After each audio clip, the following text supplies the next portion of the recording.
Être libre, c'est être maître de soi-même et des mouvements de son âme. Christophe André. Hello et bienvenue sur Unique et Libre, le podcast dédié aux femmes hypersensibles qui osent montrer au monde leur lumière. Je m'appelle Jennifer et je t'accompagne à mieux comprendre ta sensibilité, à renouer avec la sagesse de ton corps et à booster ton estime. Ensemble, cheminons vers ton épanouissement, libérons les croyances qui te freinent et l'acceptation de toute ta singularité. Es-tu prête à plonger au cœur de ton être? Alors c'est parti! Hello à toi ma muse, comment vas-tu aujourd'hui? Je suis très heureuse de te retrouver. On a vu dans l'épisode précédent les 11 signes ou les 11 sous-comportements adaptatifs qui nous indiquent une valeur féminine touchée. Si tu ne l'as pas écouté, je t'invite à le faire car aujourd'hui, on va voir 4 causes inconscientes possibles, des racines profondes, psychologiques et transgénérationnelles qui font qu'aujourd'hui, tu doutes de ta valeur en tant que femme, qui peut impacter aussi le professionnel, les relations, le financier, la santé. Ces causes inconscientes sont celles que j'ai pu identifier dans mon propre cheminement personnel, mais aussi lors de mes recherches sur le sujet, mais également que j'ai pu constater lors des consultations et accompagnements. Peut-être qu'il y en a d'autres. En tout cas, ce sont les 4 principales aujourd'hui dont j'ai envie de te parler pour t'aider dans ton chemin d'exploration et de transformation. Je le rappelle, c'est en devenant une psychonaute que je peux mettre de la conscience pour changer les dynamiques qui génèrent de la frustration, de la souffrance, ce qui me donne la liberté d'être, de faire autrement pour ne plus subir, être victime de la réalité et cesser de penser que les choses, ou déjà toi, ne peuvent pas changer. Donc ces causes inconscientes, peut-être qu'aujourd'hui, tu ne t'es pas dit que ça pouvait être ça, la racine de ton manque d'estime. Il faut que tu comprennes que tout débute déjà dans la vie intra-utérine. Puis les 7 premières années de vie vont être les plus marquantes et cruciales. Sans oublier le vécu de l'adolescence qui peut enraciner encore un peu plus notre perception de nous-mêmes, nos croyances, nos comportements. Tout ça, ça va façonner la femme que tu es maintenant. Les travaux en neurosciences, en psychologie du développement, en traumatologie et sur le système nerveux autonome montrent tous une chose importante, nos expériences sont d'abord vécues par le corps et le système nerveux avant d'être interprétées par le mental. L'estime de soi, c'est une question de physiologie en premier, puis relationnelle, psychologique et expérientielle. Ces dimensions interagissent en permanence. L'estime de soi n'est pas seulement une pensée positive dans la tête, elle se construit d'abord dans le corps. Notre système nerveux enregistre très tôt des sensations de sécurité ou d'insécurité dans la relation aux autres. Et ces sensations deviennent progressivement la base de notre sentiment de valeur. Et donc ces expériences qui sont rattachées à une émotion, entre guillemets, positive ou négative, sont stockées dans l'inconscient. Donc l'inconscient n'est pas une entité mystique, c'est surtout l'ensemble des programmes automatiques enregistrés par le cerveau et le corps. On estime que 90 à 95% de nos comportements fonctionnent ainsi. Donc si tu souhaites en savoir plus sur l'inconscient, car ce n'est pas dans cet épisode qu'on va l'aborder, le sujet en profondeur, je t'invite à écouter l'épisode 57, l'inconscient, le maître silencieux de notre vie. Et tu as également les épisodes dédiés au système nerveux. Donc je t'ai listé tout ça dans la description de l'épisode. Ces causes inconscientes possibles du manque d'estime personnelle qui vont aussi générer des problèmes relationnels, des difficultés à gagner de l'argent, qui, je rappelle, l'argent est lié à la valeur de soi, des difficultés à prendre ta place ou à te sentir à ta place, à appartenir au monde. Donc souvent on parle de refus d'incarnation, à être bien aussi dans ton corps, à matérialiser un projet, à construire ta vie, etc. Tout ça est issu d'un héritage, que tu le veuilles ou non. Tu as reçu un héritage, celui de tes parents et celui de tes ancêtres. On ne naît pas du rien. Tu n'as pas seulement grandi dans une famille, tu as grandi dans un système nerveux familial. On transmet biologiquement, émotionnellement, comportementalement, nerveusement.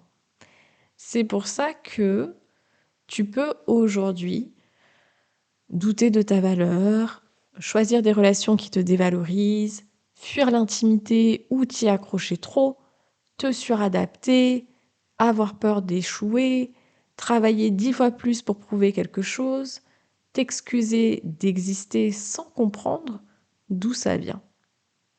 Tu crois que c'est toi, tu crois que c'est ton caractère, tu crois que c'est un manque de confiance, ton hypersensibilité, alors que non. On va faire un petit focus sur les parents. Je sais que c'est un sujet sensible pour certains, mais tant pis. Si ce que je vais réaffirmer ici va peut-être déranger, Unique et Libre, c'est un espace d'expression avant tout. J'avais fait un post Instagram il y a plusieurs mois en disant si aujourd'hui tu doutes de ta valeur, c'est à cause de tes parents, mais tu n'es pas prête pour ce débat.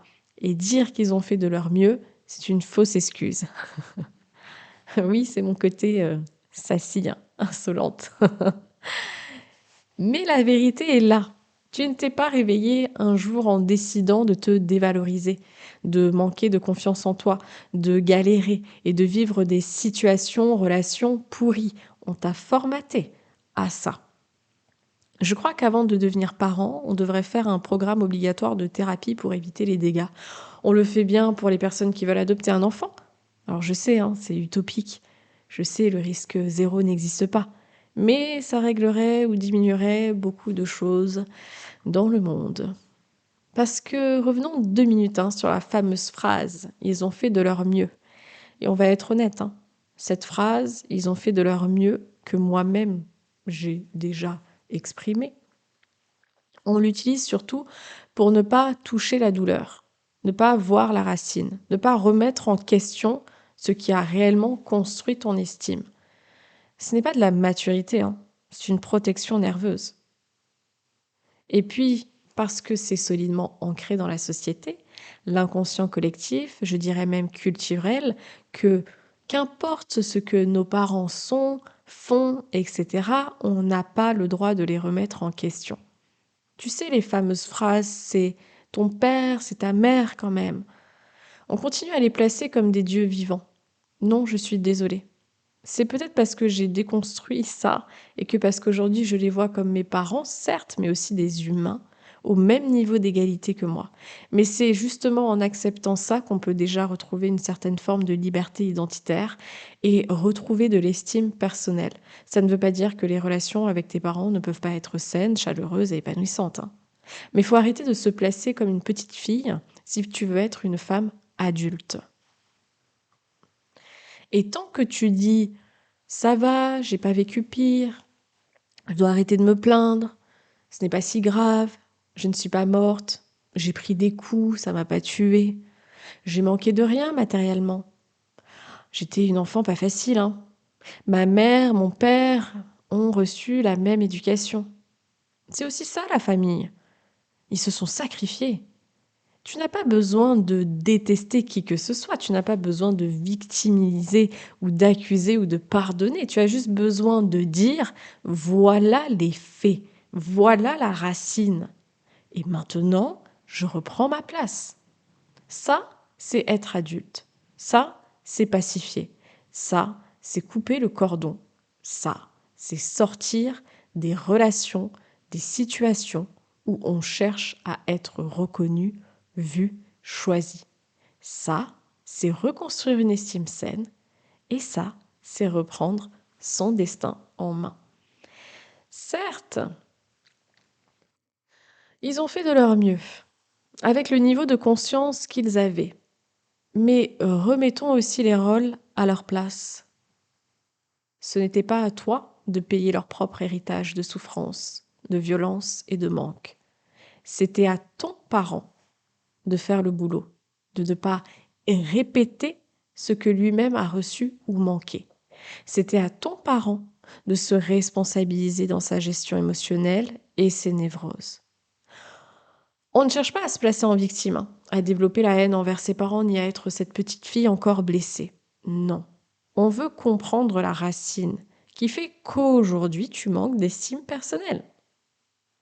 Et même si c'est dur à entendre, la voici, ton héritage familial. Tu peux aimer tes parents, tu peux comprendre leur histoire, tu peux honorer leurs limites, leurs blessures, leurs intentions. Mais reconnaître ce que tu as vécu n'est pas un crime, c'est un passage obligé. Et c'est aussi arrêter d'attendre inconsciemment d'eux qu'ils te donnent ce que tu n'as jamais reçu ou ce que tu aimerais qu'ils soient. Donc voilà, ça c'est le premier point. Le second point, c'est que nous héritons de 50% de nos schémas émotionnels et comportementaux à travers notre système nerveux. On va faire un focus sur le relationnel.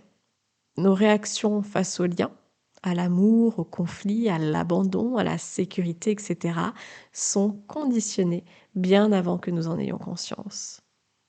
Transgénérationnellement, nous portons les modèles d'amour que nous avons observés chez nos parents ou figures d'autorité, eux-mêmes reçus de leurs parents, etc. Bref, tout notre environnement familial.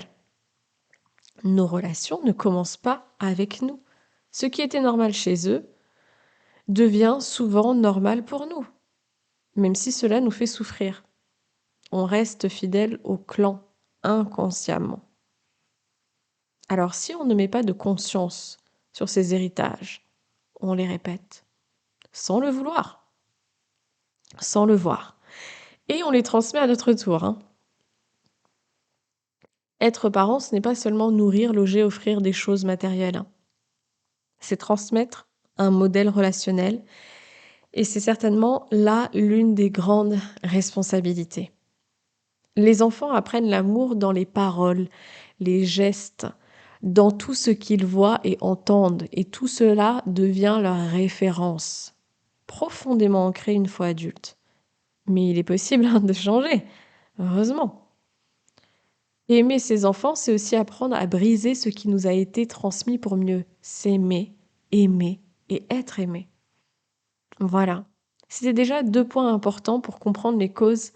Maintenant, je vais te citer celles qui sont issues du coup d'un héritage.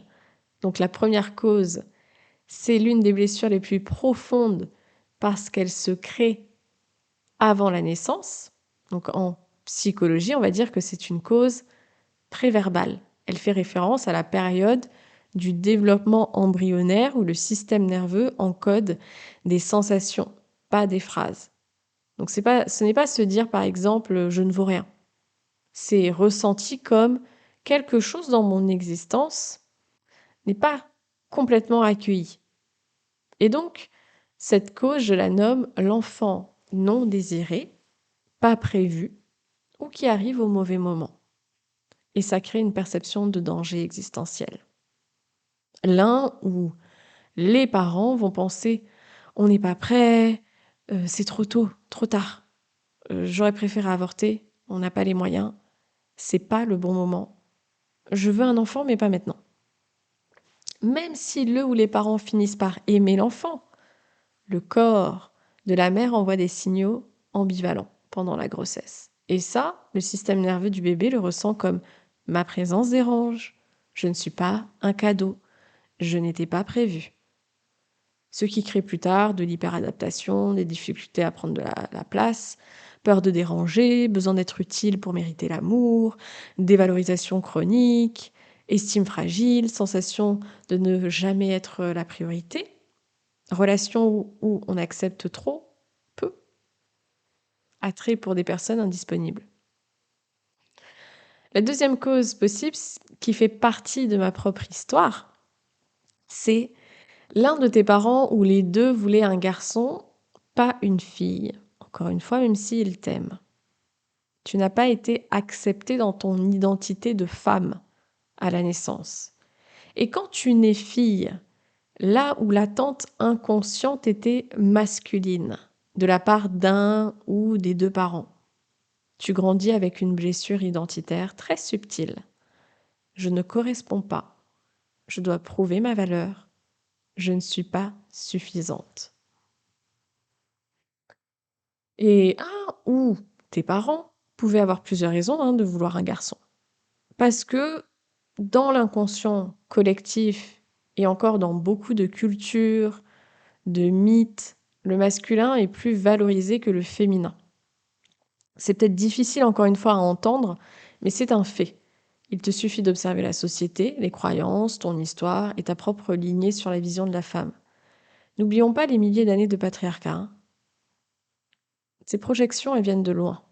On veut un garçon parce qu'on désire un héritier, un successeur, un sexe qu'on qualifie de fort, un fils pour perpétuer le nom. Un garçon parce que le père n'a pas été lui-même valorisé dans son enfance par son propre père. Alors il espère, pense qu'il pourra donner ce qu'il n'a pas reçu. Et ces projections, elles se transmettent. Elles influencent les grossesses, comme la première cause. Elles influencent les places, elles influencent les rôles, elles influencent la lignée féminine, elles influencent ta vision de l'homme. Ce n'est pas rationnel, c'est cellulaire. Un héritage inconscient. Donc il n'y a pas que la mère qui compte, le père est tout aussi important. Et dans ce cas où l'enfant désiré n'est pas un garçon, le système nerveux du bébé encode une déception silencieuse, une absence de valorisation naturelle. Et cela crée forcément une estime fragile, une difficulté à se sentir légitime, une tendance à se suradapter et un schéma de compensation plus tard.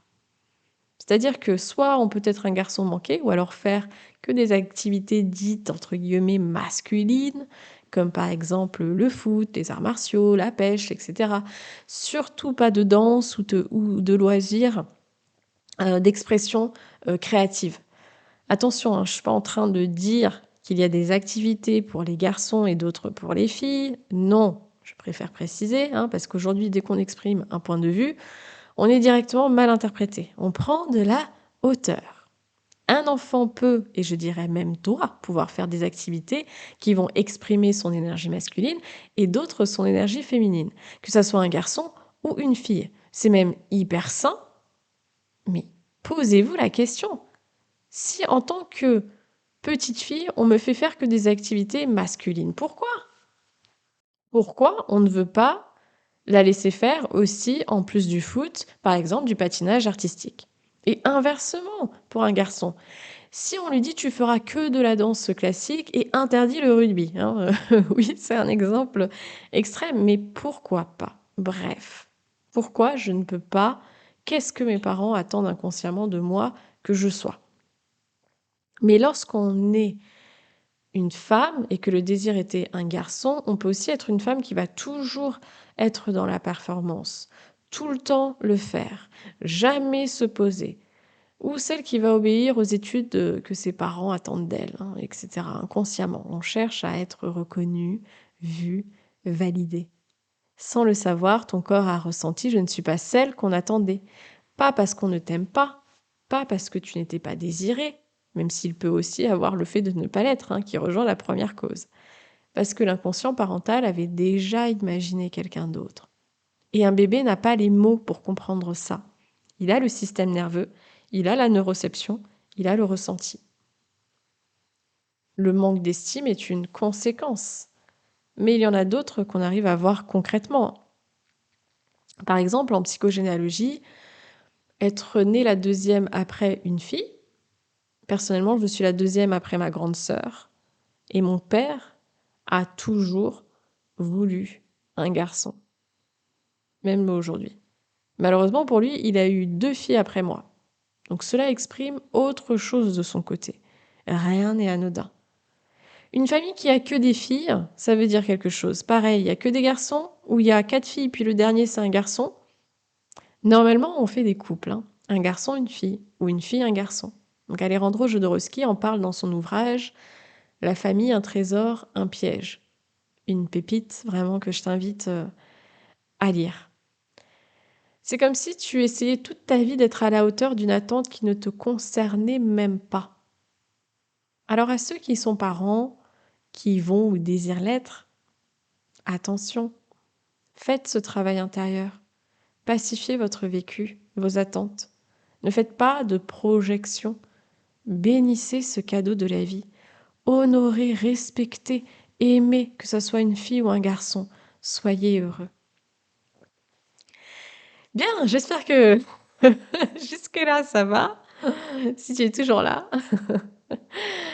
On continue avec deux dernières causes inconscientes du manque d'estime de soi. Donc la troisième, on va encore rester au stade de l'enfance, c'est l'absence de sécurité émotionnelle dans l'enfance. Comme je l'ai dit, l'estime de soi, c'est une question de physiologie en premier.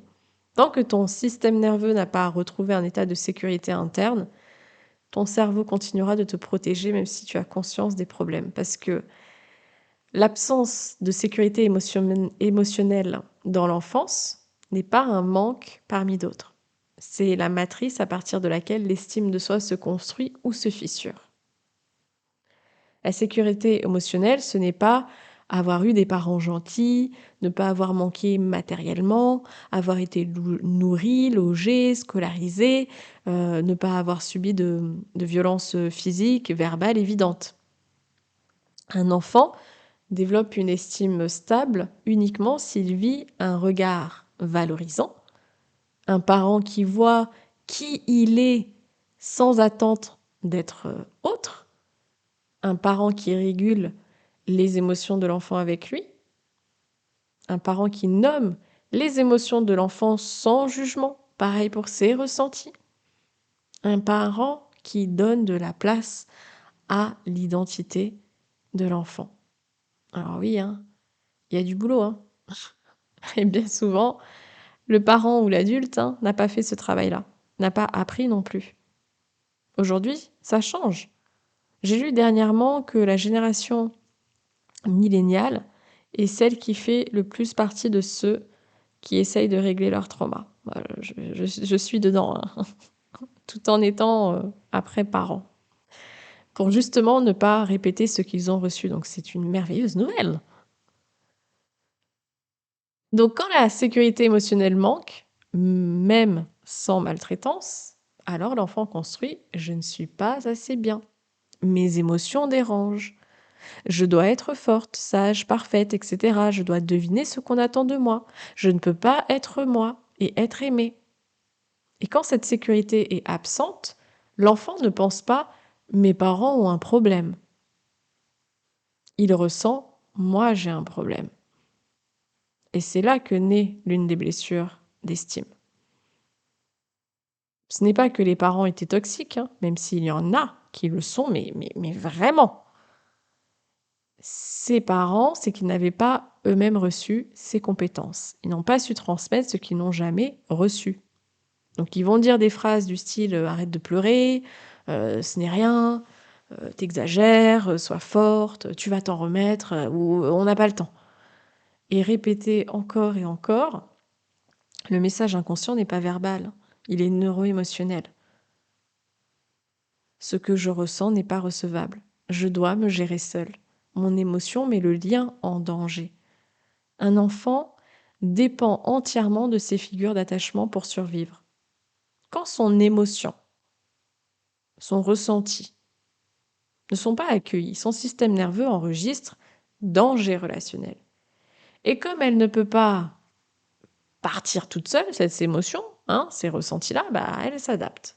C'est ici que naît la confusion entre valeur et comportement, entre valeur et amour conditionnel. Le fameux « si tu es gentil, tu auras ça », etc. On rajoute en plus à l'enfant que pour mériter quelque chose, il faut bien se comporter, il faut se conditionner. Attention, encore une fois, je ne dis pas qu'on doit tout donner, pas mettre de limites, Mais là, ça n'en est même pas une. C'est du chantage.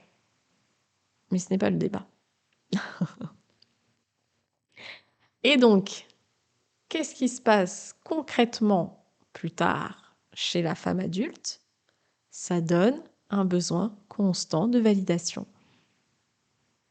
Une peur de décevoir, une difficulté à recevoir, un rapport au travail basé sur la performance, une difficulté à dire non, une fatigue chronique, une hypervigilance relationnelle, une attirance pour des personnes émotionnellement indisponibles, un attachement anxieux. Pas parce qu'elle aime souffrir, mais parce que son système nerveux reconnaît ce terrain. Pour son système nerveux, pour elle, c'est normal ça. Je rappelle qu'on choisit, on agit en fonction de ce qui est familier pour le système nerveux, même si ça fait souffrir. Donc pour cette femme-là, c'est ça être aimé. Enfin, dernière cause inconsciente, l'héritage du féminin dans la lignée, la transmission transgénérationnelle. L'estime de soi ne se construit pas seulement dans ton enfance, elle se construit dans des générations de femmes. Avant toi, il y a eu des femmes rabaissées, des femmes qui n'avaient pas le droit d'être, de faire, d'avoir, de choisir, des femmes invisibilisées, des femmes qui ne pouvaient pas créer ou s'exprimer, des femmes dont la valeur ou la survie dépendait d'un homme. Un enfant peut porter une émotion, une culpabilité, une blessure qui ne lui appartient pas pour réparer, soulager ou remplacer un membre de la lignée. On ne porte pas que nos propres blessures, hein. Les traumas non résolus chez nos ancêtres peuvent s'inscrire dans notre génome via des modifications épigénétiques, même sans changer l'ADN. On peut hériter de réactions émotionnelles ou physiques liées à des événements vécus par nos parents, grands-parents, etc., sans en avoir conscience. Toutes les femmes devraient faire ce travail d'exploration de leur lignée féminine pour s'émanciper des loyautés invisibles reçues, quel que soit le domaine de ta vie. Nous pensons être libres, nous pensons nous connaître, mais bien souvent nous reproduisons tant que nous ne mettons pas de la conscience. Tout cela crée une empreinte somatique, neuro-identitaire, un climat intérieur. Être femme égale danger, soumission, invisibilité. Je n'ai pas de valeur. Je dois rester petite pour être acceptée. Je n'ai pas le droit d'être heureuse, d'être vue, reconnue. Nous avons toutes reçu un héritage de notre propre mère sur sa propre identité en tant que femme, son propre féminin, sa place. Héritage lui-même reçu de sa mère, de sa grand-mère, etc. Nous enregistrons les croyances, les expériences, les actes manqués, les attentes, les rêves refoulés. Pour retrouver une estime saine, tu as besoin de faire ce travail identitaire. Et ça passera forcément par connecter avec ton héritage féminin. Tu peux avoir fait des années de développement personnel et pourtant continuer à te dévaloriser, à douter, à te retenir, parce que ce travail ne se fait pas uniquement dans la tête, il se fait dans le corps, dans le système nerveux, dans la réparation du lien au féminin. Guérir l'estime de soi, ce n'est pas penser positif, hein. C'est changer la place que ton corps croit devoir occuper dans le monde. Et la bonne nouvelle, c'est ce qui a été transmis peut être transformé. C'est exactement ce qu'on fait ensemble avec le programme en ligne Muse incarnée, dédié à l'estime de soi. Un accompagnement pas à pas sur 8 semaines que tu peux faire en autonomie ou en accompagnement individuel sur 6 mois avec moi. Et Muse incarnée est une immersion profonde pour sortir des loyautés invisibles à la souffrance, restaurer une sécurité intérieure durable, reconstruire une estime enracinée dans le corps, reprendre ta place de femme sans t'excuser d'exister. Et si tu veux en savoir plus, tu peux retrouver les informations dans la description et me contacter directement. Je serai ravie d'échanger avec toi. Donc voilà pour aujourd'hui, il y a beaucoup d'informations, donc prends le temps de réécouter, d'intégrer, de te poser des propres questions, de te placer comme une exploratrice de ta vie, être curieuse, non pas pour souffrir, mais pouvoir être pleinement toi, cesser de douter de ta valeur, minimiser qui tu es, tes ambitions, tes désirs, ton bonheur et ton droit de naissance. Prends soin de toi et à très bientôt pour un nouvel épisode. Ciao ciao!